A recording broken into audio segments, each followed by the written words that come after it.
Hello everyone, Crimson Typhoon 7 back with another September 2011 deck profile. This time I'll be profiling my TG Agent deck. I really like the TG variant of this deck in this format to give an extra grind game to a deck that can otherwise gas out easily after its big Venus turn. But yeah, let's just get into it. For the monsters, the 3 Earth, 3 Venus, and the 3 Shine Ball. This is pretty self-explanatory. These are the staple bread and butter of the deck for the small guys. And I do actually run the 1 Jupiter. This card's pretty good. Having a 2600 beater in the mid to late game can be very effective at getting over problem cards. And I do like having another target to search off Earth, especially when searching a 1600 beater is not ideal when you've already used the Shine Balls. This card isn't out to Thunder King in theory, but you have to hard draw because Thunder King doesn't allow you to search. But it's a decent card and I like running it. Got the 3 Hyperion and 1 Arclord Christia. The Hyperions are standard.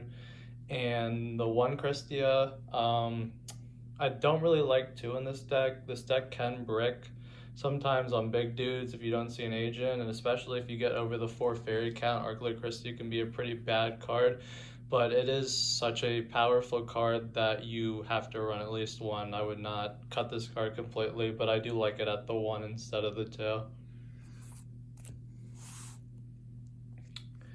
For the last important fairy, we have Honest. It's at 1 for a reason. It's a very good card. Run it if you're running a light deck. 1 Birdman, you can run multiple Birdmen. It's a very good card. Being able to bounce a Shine Ball and summon it back immediately, go into like a 5 or an 8 if you have the Venus too. Very good play. It's also a level 3 if you want to rank 3 with it in a Venus.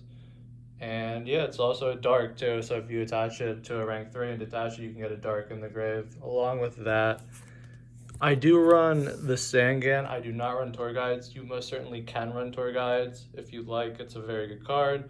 But I do like maintaining hand advantage in the TG deck because of all the searching that I can do. So I like having access to any of the TG monsters, Earth, Honest, just anything you're looking for you can get with Sangan. For the TG lineup, the 2 Striker and the 3 Warwolf. This is standard for the TG variant of this deck. I really like these cards, being able to go into instant 5s with them. Having a tuner that you can just summon with a Cyber Dragon effect is very nice. And the floating and the searching can very much get you through games where you otherwise shouldn't win, just being able to stall and have infinite amount of resources until you run out of these guys. For hand traps, I run the 1 Gores, the 2 Drag, and 2 Orange Lights. Gores, I don't run Call the Haunted, so Gores will be able to live my hand 99% of the time.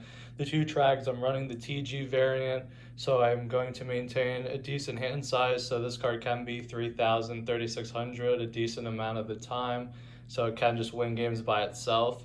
And then Orange Light is a very good card. It takes a bit of resources, obviously, using it and another fairy to negate something, but if you choose what to negate properly, something very powerful like a Trish or a tour guide, when they're otherwise running out of resources, you can just blow them out completely. And yeah, I wouldn't run it at 3. That's a little too bricky, but I do like seeing the 2.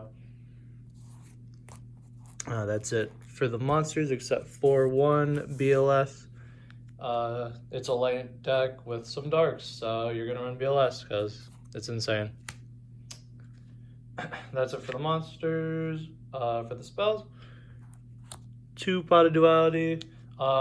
This deck likes special summoning, but it doesn't like special summoning that much on turn 1. It'd rather just normal summon an Earth a lot of the time, set a back row, and just slowly generate advantage for its big power turn. So having the Pot of Duality is very nice to see exactly what cards you're looking for. I like it at 2. I like seeing it turn 1. I don't really want to see it after turn 1, so I like the 2 in the deck. 2 Smashing Grounds.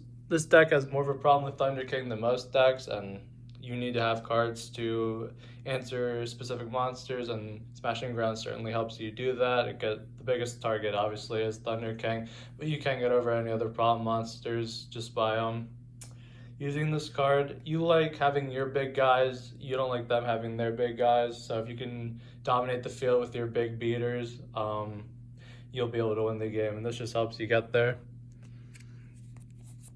2 creature swap. Creature swap's already very good in an agent deck. It's even better in a TG agent deck where you can just give them some TG monster, beat over with their own monster, and then you get a search in the end phase.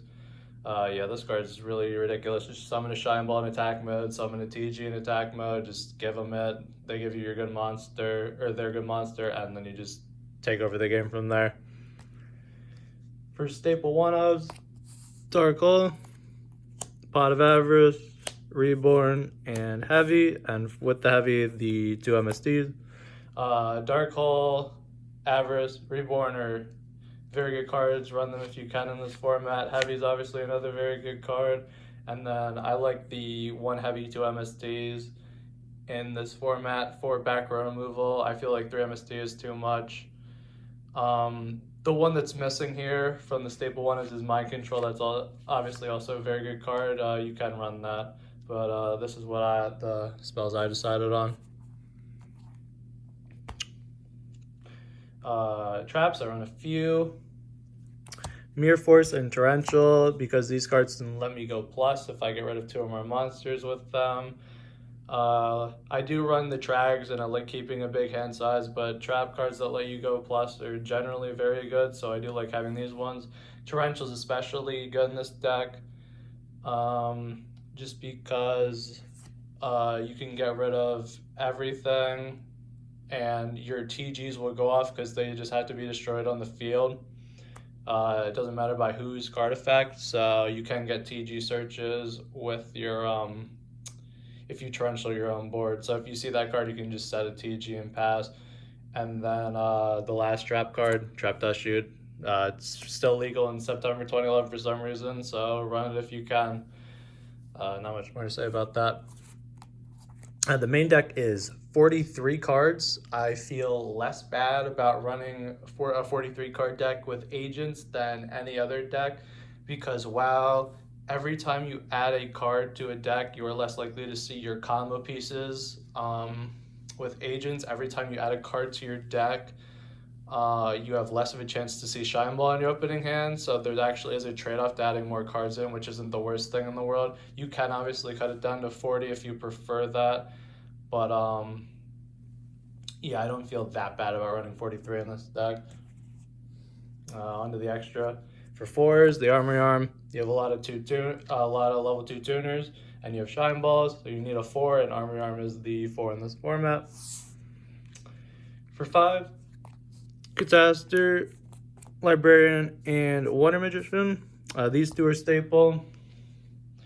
If you can make the 5, you can run those, and then Wonder Magician is the advantage of running the TGs in this deck. It requires a TG non-tuner, so you just see one of your level 2 tuners again, and you can use Werewolf to make it. The spell and trap popping is very nice. Being able to synchro on your opponent's turn is very nice. If you have it in a Shine Ball, you can Black Rose on your opponent's turn. If you have it in 2 Shine Balls, you can Trish on your opponent's turn. And if for some reason they get rid of it by destruction, you get to draw a card. So this is one of the big reasons why the TGs are very good in this deck. I love that card. 6 is the 2 staple ones in this format are Orient Dragon and Bryanak. Very good cards. 7s, Black Rose and Ancient Sacred Wyvern. Black Rose is self-explanatory. Ancient Sacred Wyvern, you run light tuners, so you should probably be running this card. This card isn't as good in this deck as it can be in some other decks, because you're often paying 1500 life on your turn 1 or 2 before you'd be able to make this, so you can be down in life points a decent amount of the time during a game before you make your big push. But if you ever find a scenario where you are up on life and you can make this card can single-handedly end the game by itself. for 8. Scrap Dragon and Stardust Dragon, the two most common ones that people run. Yep, very good cards. You kind of have a lot of extra materials like just random shine balls sitting around for the Scrap Dragon, so you usually have stuff to pop with it. The 1/9 then is the Trishula. If your deck can make it, you run it in this format. That's it for the Synchros. Then on the XYZs, 2 Gachi. It's the only 2. I think it is the only 2 in this format. There will be points where you will make 2 in a game, so I would not run just the 1. It helps you stall until you see stuff like Hyperion, so it most certainly pulls its weight in the extra deck. Then the last 2 are the 2 3s, Levier and Leviathan. These are both very good cards. Leviathan's a beater. Levier is especially good in this deck where you banish your own cards, so you can dictate what you bring back. If you banish something like a Venus earlier in the game for like the Hyperion and you have the Shine Balls engraved, you could average the Shine Balls back, make a Levier somehow, bring the Venus back, and just keep going off or something like that. Because I'm not running the tour guide variant, I do not make these cards as often as that variant does, so you could actually cut one of these. I'd probably cut this for the Ally of Justice Decisive Armor. That is also a very good card you can run in this deck, but this is what I'm going with for now. Side deck, whatever you're playing against. If you're playing this format, you know the people you'll be playing against in a retro Yu-Gi-Oh format. Good cards are Royal Decrees, the 3rd MST, Cyber Dragons, just all the good generic stuff, Maxis and Effect Veilers, just whatever you're playing against, just make a side deck based around what you're playing against. But yeah, that's the deck. Let me know what you think. I really do like the TG version. I just like having the hand advantage the majority of the game and just being able to grind with the TG cards. But yeah, I appreciate everybody watching, and I'll see you all in the next one.